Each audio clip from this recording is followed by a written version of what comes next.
Madame, Monsieur, bonsoir. Merci de nous rejoindre à la une de l'actualité de ce 19h. Cette hécatombe routière, 11 morts et 11 blessés dans une collision entre un bus et un semi-remorque dans la commune de Ouled Sabr à l'est de Sétif. Selon un bilan qui reste provisoire, une enquête a été ouverte par la gendarmerie nationale pour déterminer les causes de l'accident.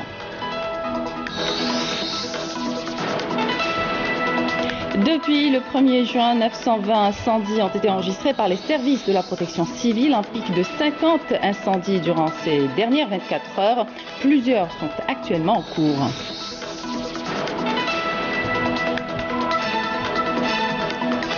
L'instance nationale de dialogue et de médiation a mis en avant un plan de travail qui consiste à organiser des rounds de dialogue avec les différents acteurs pour mettre en place des suggestions qui seront au cœur de la conférence nationale souveraine.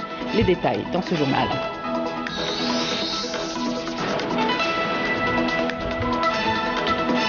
Et puis, si vous êtes en vacances et cherchez une belle destination d'évasion, on vous propose de ce soir la baie de Chtaïbé Annaba, réputée pour ses belles plages au sable d'or, son eau cristalline et ses superbes criques. Sinon, le gîte Talet Tête sur les hauteurs de la Kabylie, un campement qui se base sur le concept écotourisme. Il programme chaque week-end des soirées animées où les nouveaux talents sont conviés.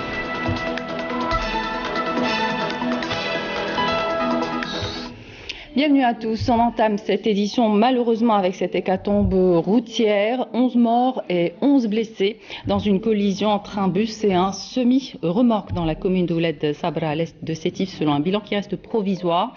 Cet accident mortel s'est produit ce matin à 11h20. Le bus de transport de voyageurs de taille moyenne assurait la ligne Stif Shelrom Leida Mila. Les victimes ont été évacuées par les éléments de la protection civile vers l'hôpital Saroub Khatir de la ville de Ulma. Et puis sachez que la gendarmerie nationale a ouvert une enquête pour déterminer les causes de l'accident. Et puis ce chiffre, 30 000 accidents de la circulation sont enregistrés annuellement dans notre pays, causant la mort de milliers de personnes et encore plus de blessés. La prévention routière, un sujet abordé lors de la réunion interministérielle présidée hier par le Premier ministre. Il a été prévu de mettre en place une délégation nationale de sécurité routière et à l'évaluation de l'application des dossiers relatifs à la modernisation des documents administratifs. Les détails avec Manel Bouzouaba. Les ministres de l'Intérieur, des Finances, de la Communication, des Travaux publics et des Transports et de la Santé, ainsi que le commandant de la Gendarmerie nationale et le directeur général de la Sûreté nationale ont pris part à ce conseil interministériel, marqué notamment par la présentation d'un exposé exhaustif par le ministre de l'Intérieur autour des différents volets relatifs à l'amélioration des dispositifs de sécurité routière. Sur le plan juridique, il a été procédé à la finalisation des projets de décrets exécutifs inhérents à la délégation nationale de sécurité routière, au Conseil consultatif intersectoriel de prévention et de sécurité routière, au permis de conduire biométrique électronique et au système de permis à points et à l'immatriculation électronique de véhicules. Sur le plan technique, il a été procédé à la mise en place des systèmes informatiques propres à ce projet en termes de collecte des bases de données et leur interconnexion, en sus du lancement du permis de conduire biométrique à partir du 1er avril 2018, avant la généralisation de l'opération à travers l'ensemble du territoire à compter du 25 juin 2019. Pas moins de 100 000 permis de conduire biométriques électroniques ont été délivrés à ce jour. Le Premier ministre a souligné que ce projet intégré vise la protection des vies humaines déplorées chaque année en raison du nombre important d'accidents de la route, estimé à 30 000 accidents par an au niveau national, appelant tous les secteurs à l'utilisation des dernières technologies à cet effet, l'accélération de la concrétisation de la deuxième phase de ce projet et sa mise en service progressivement selon un calendrier. Pour ce faire, Nordin Bedoui a décidé la mise en place d'un mécanisme spécial pour superviser l'entrée en service de ce projet, regroupant tous les intervenants, dont le commandement de la Gendarmerie nationale et la Direction générale de la Sûreté nationale. 2 mois ont été accordés à ce mécanisme pour le traitement et l'adoption de ce dossier avant son exécution. Bedoui a chargé également le ministre de l'Intérieur de présenter les 2 projets de décret exécutif relatifs à la délégation nationale de sécurité routière et au Conseil consultatif intersectoriel de la prévention et de la sécurité routière lors de la réunion du gouvernement prévue dans 15 jours. Pour le lancement des missions de la délégation, elle sera dotée lors d'une phase de transition de ressources humaines détachées des services de la Gendarmerie nationale et de la Sûreté nationale et du ministère des Transports. Toutes les opérations relatives à la sûreté et la sécurité routière seront d'ailleurs supervisées par la délégation en question, y compris la formation, tout en préservant le rôle du Centre national des permis de conduire et en mettant son expérience au service de cette stratégie et du parachèvement de l'organisation de l'activité des auto-écoles conformément aux nouvelles normes de sécurité routière. Dans ce contexte, Nourdine Bedoui a décidé d'éviter aux citoyens le déplacement au service administratif pour obtenir leurs différents documents biométriques et électroniques en y accédant à distance et via Internet, outre l'activation de la convention signée avec les services de la Poste pour acheminer de façon sécurisée ces documents à leurs propriétaires. Le ministre de l'Intérieur a été chargé d'accélérer l'exploitation optimale des solutions et services de la carte nationale d'identité biométrique et électronique à travers l'introduction de différentes applications informatiques dans tous les domaines au regard du nombre important des titulaires de ces cartes, estimé à 15,6 millions de citoyens. Le Premier ministre a ordonné également la mise en place d'un programme pour concrétiser cette opération. Il sera lancé avant la fin de l'année en vue de mettre au point les différentes applications prioritaires qui auront un impact direct sur le citoyen, tels que le livret de famille électronique et le dossier médical électronique. Bedoui a dans ce cadre mis l'accent sur la nécessité d'impliquer les start-up et les entreprises innovantes afin d'apporter leur contribution à la réalisation de ce projet, notamment à travers le lancement d'un appel à contribution ou à l'organisation d'ateliers au profit de ces entreprises. Plusieurs départs de feu durant ces derniers jours. L'opération d'extinction du feu qui s'est déclarée hier aux environs de 14h30 dans la forêt de Baïnem, toujours en cours. Les sapeurs-pompiers à pied d'œuvre, un important dispositif de moyens humains et matériels ont été mobilisés par les services de la protection civile afin de maîtriser l'incendie.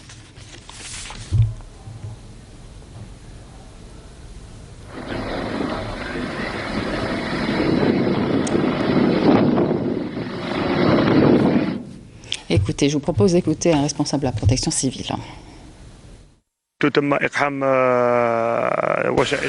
Les pompiers sont à pied d'œuvre pour éteindre le feu déclaré samedi après-midi dans la forêt de Baïnem en mobilisant l'important dispositif de moyens et humains.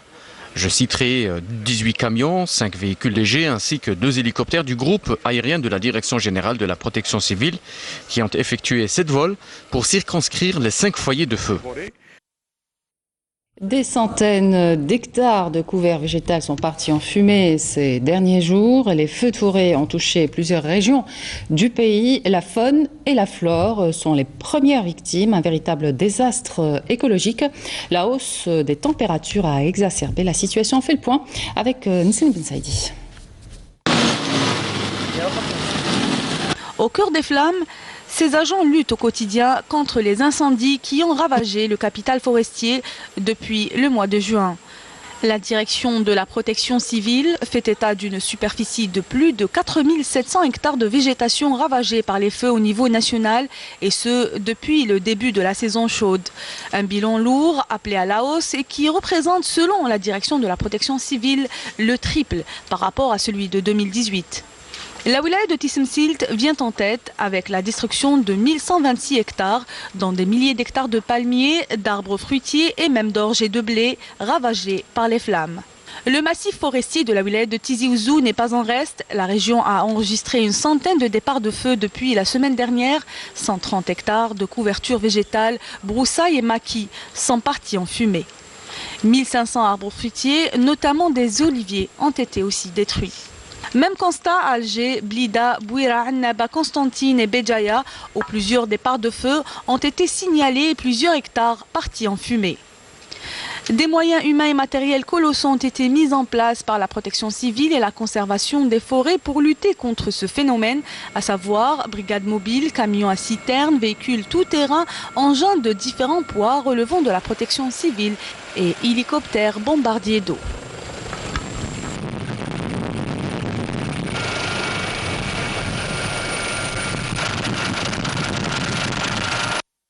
Je vous le disais en titre, depuis le 1er juin, 920 incendies ont été enregistrés par les services de la protection civile.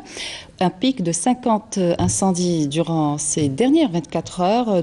Plusieurs sont actuellement en cours entre Bjaïa, El Milia, Chlef et Tipaza. Je vous propose d'écouter Nassim Bernaoui, capitaine de la protection civile. Il était l'invité du journal de midi.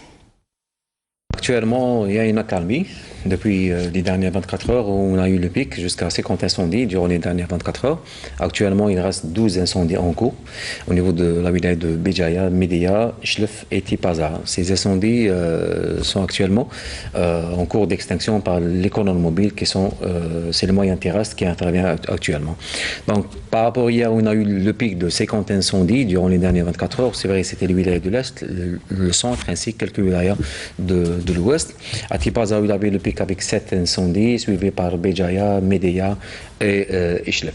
Mais beaucoup plus, c'est des incendies de maquis, d'herbes sèches, par la suite c'est des incendies de forêt, où pratiquement la première estimation elle est de pratiquement 350 hectares détruits et léchés par les flammes, entre les maquis et les forêts. Certes que cette année, c'est une année particulière aussi, pratiquement comme l'année 2017 où la vague de chaleur a commencé tôt. Pratiquement, c'était la mi-juin. Des pics de chaleur importants. Des pics de chaleur très importantes qui a duré longtemps. C'est des journées. Pratiquement, on a eu des dizaines de jours où rarement où les chaleurs ont baissé. C'est le premier facteur. C'est le premier facteur et ça ne concerne pas uniquement l'Algérie, et ça concerne tout le bassin méditerranéen et toute la région qui est touchée par ce phénomène. La canicule et les incendies. La canicule, c'est le réchauffement. On se compare. Par exemple, à nos voisins, ce qui se passe au Portugal, des grands incendies qui battent des jours et des jours. Exactement, les premières photos qui ont été mises et partagées sur les réseaux sociaux au départ, concernant la perte des animaux comme les singes, les lapins, etc.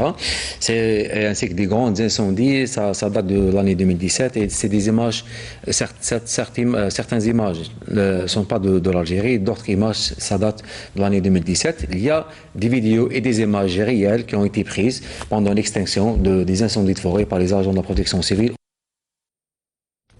L'instance nationale de dialogue et de médiation a mis en avant un plan de travail qui consiste à organiser des rounds de dialogue avec les différents acteurs pour mettre en place des suggestions qui seront au cœur de la conférence nationale souveraine. Plus de détails avec Amélie Siridir. Mettre en place un plan de travail qui consiste à organiser des rounds de dialogue avec les différents acteurs. C'est la principale mission que s'assigne l'instance. Les différents acteurs devant être consultés présenteront des suggestions qui seront au cœur d'une conférence nationale souveraine pour aboutir à des décisions que les pouvoirs publics s'engagent à respecter. Après avoir mis en place un agenda, l'instance du dialogue se réunira avec des représentants de la société civile, des partis politiques, des personnalités nationales ainsi que des jeunes et des acteurs du Hirak de différentes wilayas. Il sera question de faire une proposition de feuille de route des suggestions des différentes parties et trouver un consensus. L'instance procédera pendant une conférence nationale souveraine à l'adoption des décisions que les pouvoirs publics doivent impérativement respecter. Participeront à la conférence nationale tous les acteurs qui ont pris part au dialogue pour un vote final afin d'adopter les propositions de sortie de crise. L'instance les soumettra ensuite à la présidence de la République pour leur concrétisation à travers des textes de loi et des mesures. Il est à rappeler que l'instance du dialogue national est non gouvernementale, autrement dit indépendante des pouvoirs publics, et se compose de personnalités indépendantes de l'État et ses institutions, ainsi que des membres du Hirak. L'instance s'élargit. Ses membres ont adopté à l'unanimité l'adhésion de Mohamed Yassine Bournifer, un jeune membre du Hirak. D'autres personnalités ont été conviées à participer au processus, en réponse à une volonté exprimée par le mouvement populaire dans son 23e vendredi. Et afin d'assurer la réussite du dialogue national, outre ces personnalités, l'instance se dit ouverte à toutes les personnalités nationales, y compris la communauté algérienne établie à l'étranger.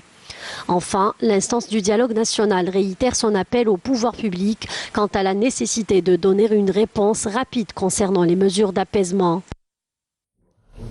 Puis on revient sur ce sujet avec plus de détails avec vous, Amine Belhamri. Bonsoir, vous êtes journaliste au quotidien Chab. Alors aujourd'hui, et plus que jamais, le dialogue politique se dresse comme un impératif de sortie de crise. Dans quelle mesure le panel de personnalités peut amorcer le processus avec la donne que nous avons aujourd'hui? Bonsoir à vous, téléspectateurs de Canal Algérie, ici en Algérie et à notre diaspora installée à l'étranger. Je pense que ce panel de dialogue vient après que tous les Algériens ont la conviction que la seule issue possible de cette impasse qui vit l'Algérie est d'aller vers un dialogue politique inclusif qui permettra d'aller vers des élections présidentielles. Donc l'un des points qu'il faut rappeler, le panel n'est pas un organisme gouvernemental, il est totalement indépendant des pouvoirs publics, ce qui renforce sa crédibilité. Ce panel, le plus important, c'est que ce panel soit souverain dans ses décisions, souverain dans la sélection des partis avec lesquels doivent ces personnalités dialoguer pour essayer de trouver des solutions à cette crise politique en Algérie. Le plus important également que les autorités publiques n'interviennent dans cette démarche. Donc ce panel est totalement libre et indépendant pour lancer ce processus de dialogue. Donc, comme on a vu dans le reportage que nous avons suivi ce soir, le panel reste ouvert à la participation d'autres personnalités, notamment notre communauté établie à l'étranger. Faut-il s'attendre à une plus large adhésion? Oui, il me semble qu'il va y avoir beaucoup de ceux qui vont exprimer leur volonté d'intégrer ce panel de dialogue pour que ce panel-là soit plus représentatif et arrive à trouver un terrain d'entente pour essayer d'assainir le terrain pour aller vers des élections présidentielles. Mais il faut rappeler également que le plus important, c'est pas d'adhérer à ce panel, mais de donner des propositions et de participer à ce dialogue. Il faut pas forcément qu'on soit membre de ce panel pour participer à ce dialogue. Amine Belamri, merci. Je rappelle que vous êtes journaliste au quotidien Chab. Merci d'avoir été avec nous ce soir. Dans le reste de l'actualité, près de 100 familles résidant à la Casbah d'Alger dans des bâtisses menaçant ruines classées rouges ont été relogées dans de nouveaux appartements à Dergana dans le cadre de la 25e opération de relogement. Soumaya Zerouali. En application du calendrier de relogement inscrit dans le cadre de la 25e opération lancée par les services de la wilaya d'Alger visant l'élimination des habitations précaires, près de 100 familles résidant à la Casbah dans des bâtisses menaçant ruines ont été installées dans de nouveaux appartements à Dergana. Les familles relogées habitaient 21 bâtisses classées rouges situées dans le secteur sauvegardé de la Casbah.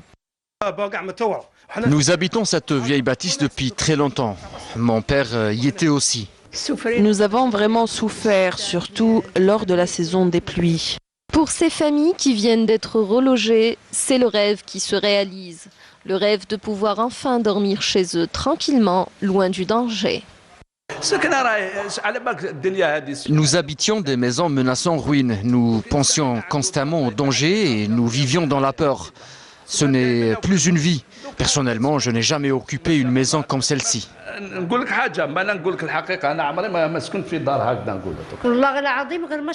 Je suis très contente. Je ne connaissais pas Dergana, mais je suis agréablement surprise. C'est un coin très sympa. Dieu merci, mes enfants sont aujourd'hui à l'abri.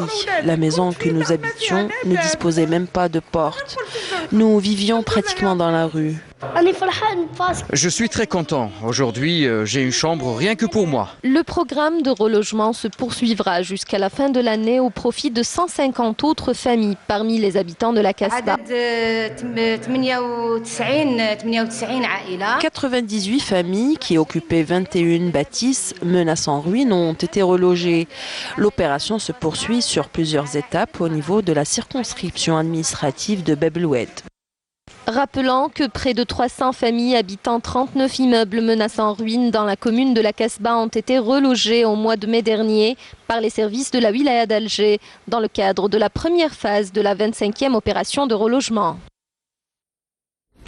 Développement et sécurisation de nos frontières vont de pair. La règle vaut aussi pour nos frontières ouest. Précision dans ce reportage de Younes Dib Lekhal dans la wilaya de Naama. Le récit est signé Naïma Chekchek. Mais le développement ne peut se faire sans sécurité et il en est ainsi dans nos régions frontalières, à l'ouest du pays, comme ici à N'Hama, une wilaya avec 4 daïras frontalières aux voisins marocains, avec ses villages et ses bourgs qui a bénéficié il y a peu de plusieurs projets de développement pour en stimuler l'activité économique et la situation sociale de ses habitants. En ce sens, les importants efforts déployés par notre armée nationale vont pour beaucoup dans la sécurisation absolue de nos frontières. Les efforts de l'institution militaire sont énormes. Ils sont visibles partout et tout le temps. Parallèlement à cela, un travail assidu d'entretien des routes se fait pour préserver la dynamique du commerce dans les wilayas du sud-ouest, tels Béchar et Tindouf. Les routes sont mieux, alhamdoulilah. C'est surtout l'hiver qu'elles sont altérées.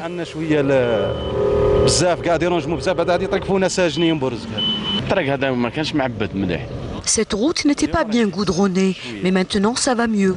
Nous manquons de certaines structures quand même.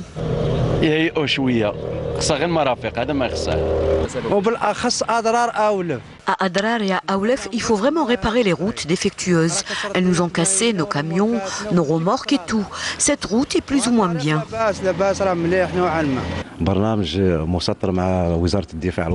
Avec le programme tracé avec le ministère de la Défense nationale, nous sommes en train d'ouvrir des voies et des passages communiquant avec les routes nationales et wilayales. Ceci pour faciliter les déplacements des forces de sécurité afin de contrôler et de sécuriser les frontières algériennes. Au plan sécuritaire, un détachement de l'armée nationale populaire en coordination avec des éléments de la gendarmerie nationale a saisi hier à Boussemroun, wilaya d'Al-Bayod, une grande quantité de cuivre traité s'élevant à 5 quintaux chargés à bord d'un véhicule tout-terrain. Par ailleurs, un détachement de l'ANP a saisi à Bojbaji Mourtal un véhicule tout-terrain et 10 sacs de mélange d'or brut et de pierre, tandis que des gardes-côtes ont saisi à Kolo, wilaya de Skikda, 11 bouteilles d'oxygène, 5 tenues de plongée ainsi que divers équipements de plongée sous-marine et de pêche illicite de corail.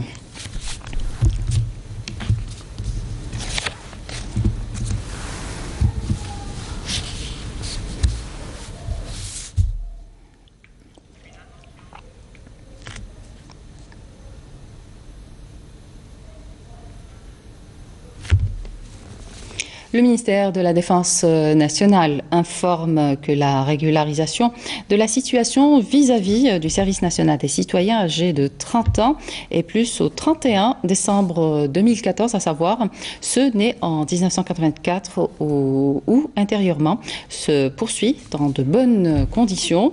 À ce titre, et depuis le début de cette opération jusqu'au 31 mars 2019, le nombre de citoyens ayant bénéficié des mesures présidentielles s'élevant à 263 579 citoyens, 3 768 résidents à l'étranger. Dans le cadre de la même mesure, 931 300 retardataires des classes antérieures à l'année 2014 ont également été régularisés pendant cette même période.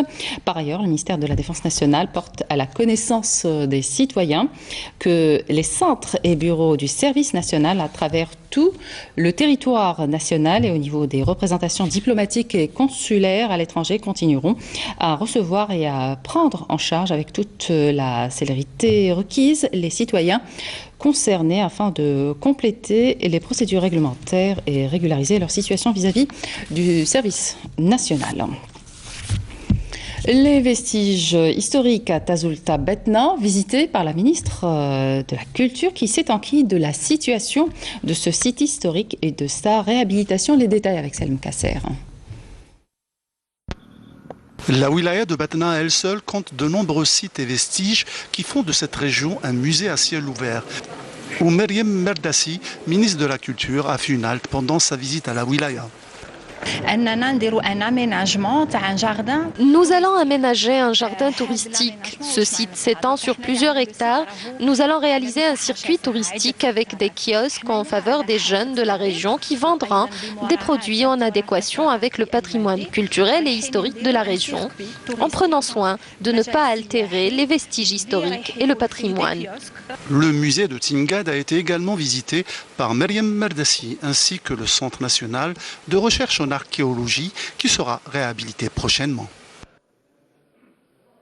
Tourisme à présent, la baie de Staybi est réputée pour ses belles plages au sable d'or, son eau cristalline et ses superbes criques. Staybi, située au creux d'une baie profonde, accueille chaque année des milliers d'estivants durant les vacances d'été. Petite escapade proposée ce matin par Siam Knouch. On l'a longtemps classée parmi les plus belles baies au monde. Staybi, dans le littoral beaunois, assise tranquillement face à la mer. Telle une presque île, surplombée par l'Idour et le Cap de Couche, elle est entourée de plages. جيت من الجزائر وجيت عند جداتي باش نجي فاكونس 10 ايام ثاني لنا. وهنا تعجبك؟ تعجبني مليحه. واش فيها؟ بحر نتبحر نحيا على روحي سخان. وجدنا امورنا قلنا نديروا فيها نهار يكون باهي هنا. احنا جينا نتبحروا لهنا شطيبي. Ici, les estivants ont le choix. Les plages toutes paradisiaques, la fontaine romaine ou les sables d'or, la baie ouest, des routes qui traversent une nature luxuriante et puis aussi Sidi Akasha, le saint patron des lieux. Les autochtones sont persuadés que Sidi Akasha est le fils d'un certain Uqba ibn Nafi'. À Sidi Akasha, la nature est accueillante, les gens aussi. والحمد عندنا très beau pays, quel que soit. الحمد لله هاك تشوفي اختي البحر والجبل والحمد لله.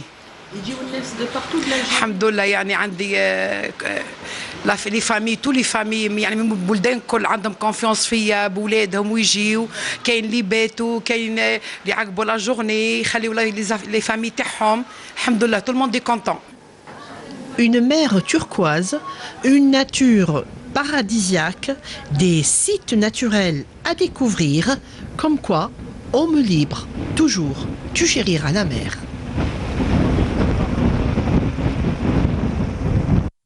On prend à présent un peu d'altitude sur les hauteurs de la Kabylie à 1300 mètres où s'est niché un nouveau gîte qui a le vent en pompe.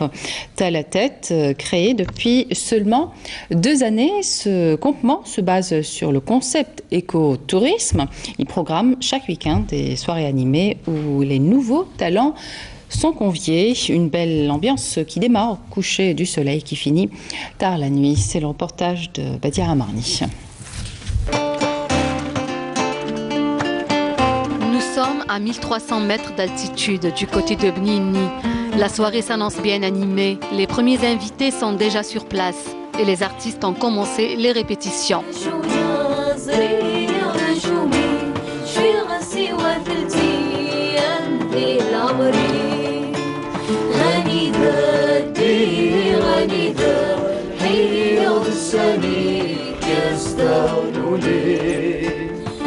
On est opérationnel depuis 1 année. On est beaucoup plus sur un concept touristique et d'écotourisme. Et puis là maintenant, donc là ce qui fait, donc on essaie de joindre l'art et la culture aussi, donc dans le gîte. Et puis on reçoit pratiquement les familles de toutes les régions. Puis là maintenant, donc on ouvre les portes aussi pour les artistes. Place au dîner pour recharger les batteries avant la grande soirée. Un dîner traditionnel attend les convives.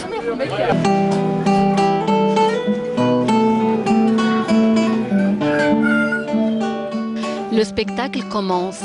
La chorale polyphonique Silelin Wogzoud de Thouassif rentre en scène.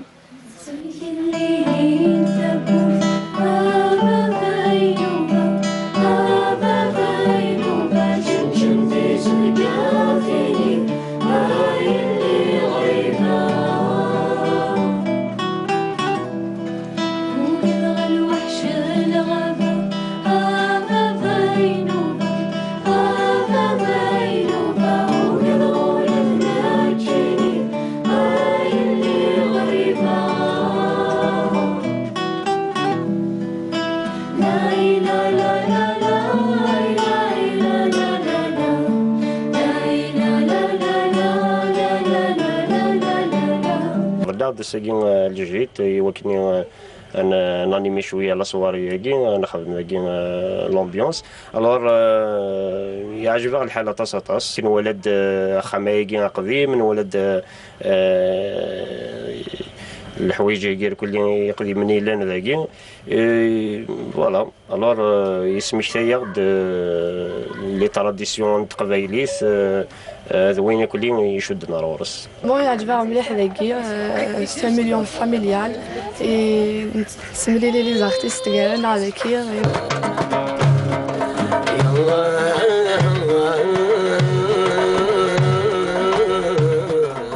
Place au chanteur Arab Namer qui a mis le feu à la scène.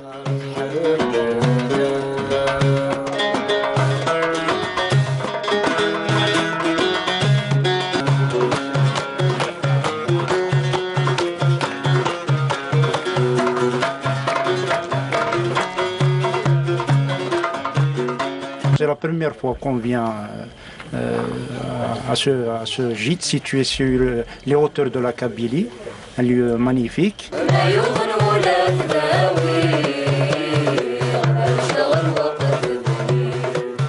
La chorale Death Westif et Arab Namer ont animé la fin de la soirée ensemble.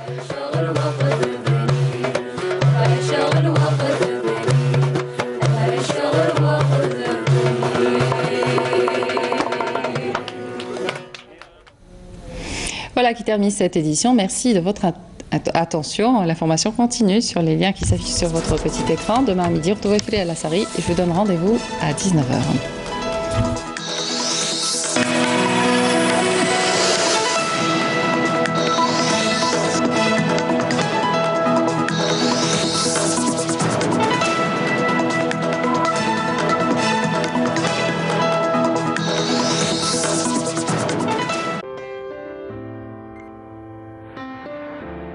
Suivez l'air du temps avec Mobilis. Madame, Monsieur, bonsoir. Eh bien, aujourd'hui, on a eu un ciel dégagé, un peu nuageux sur pratiquement l'ensemble des régions nord, qu'on peut le voir sur l'image satellite. Par contre, vers les régions sahariennes, on a eu des nuages bas assez denses durant l'après-midi vers l'extrême sud, le Gard et le Tassili, accompagnés d'orages et qui ont donné des averses par endroits. Partout ailleurs, rien à signaler. Le soleil a prédominé. Pour demain, eh bien, on aura des nuages bas, mais en matinée sur les côtes ouest et centre-ouest. Puis le ciel se montrera généralement dégagé sur pratiquement l'ensemble des régions côtières, ouest, centre, également est du pays, avec toutefois des formations nuageuses sur les régions intérieures de l'ouest et le centre. La moitié sud, des passages nuageux vers l'extrême sud, le Gard et le Tassili, avec développement de foyers orageux qui peuvent engendrer aussi des averses par endroits.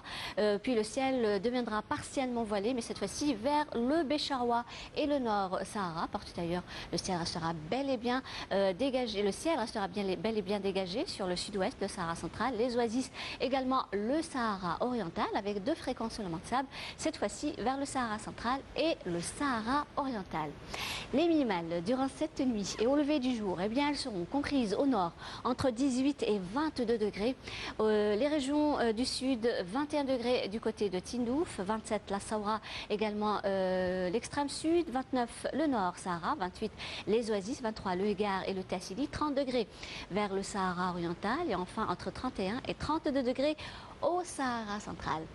La journée de demain, eh bien, les températures accuseront une légère hausse par rapport à aujourd'hui, mais plus vers les régions intérieures ouest, avec toutefois un maximum de 43 degrés du côté de Msila, 40 à Bouira, 39 à Indeflah, également Djelfa, Al-Bayod, 38 degrés à Tizi Ouzou, 34 à Alger, 32 degrés à Annaba, 31 degrés à Oran, 35 à Tlemcen, 36 à Sétif, 38 degrés à Batna, 37 vers Sétif, 36 à Mascara.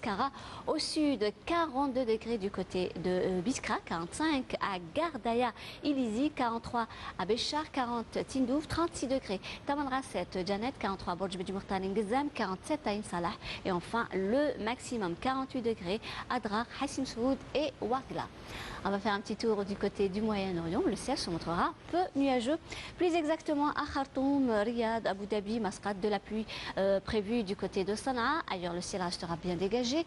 Le mercure, quant à lui, affichera 33 degrés à Amman, 37 Damas, Le Caire, 41 degrés à Khartoum, 44 Riyad, 39 à Jeddah, 46 le maximum à Bagdad, 45 au Koweït, 36 degrés à Masqat et le minimum cette fois-ci à Sanaa avec 29 degrés.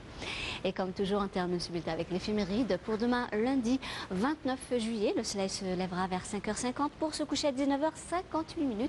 Et pour plus d'informations, vous avez les sites de Météo Algérie et vous pourrez suivre ce bulletin sur YouTube. Passez une excellente soirée avec la suite des programmes sur Canal Algérie et à demain.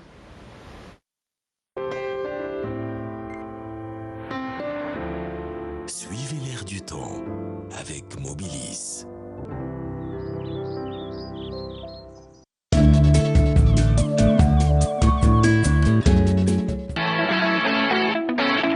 En vous accueillant chez AZ Hotel Mostaganem, on sait que chaque client est particulier, que chacun a ses propres attentes et ses propres espérances, que vous veniez seul, entre amis ou en famille, pour le bonheur des petits et des grands.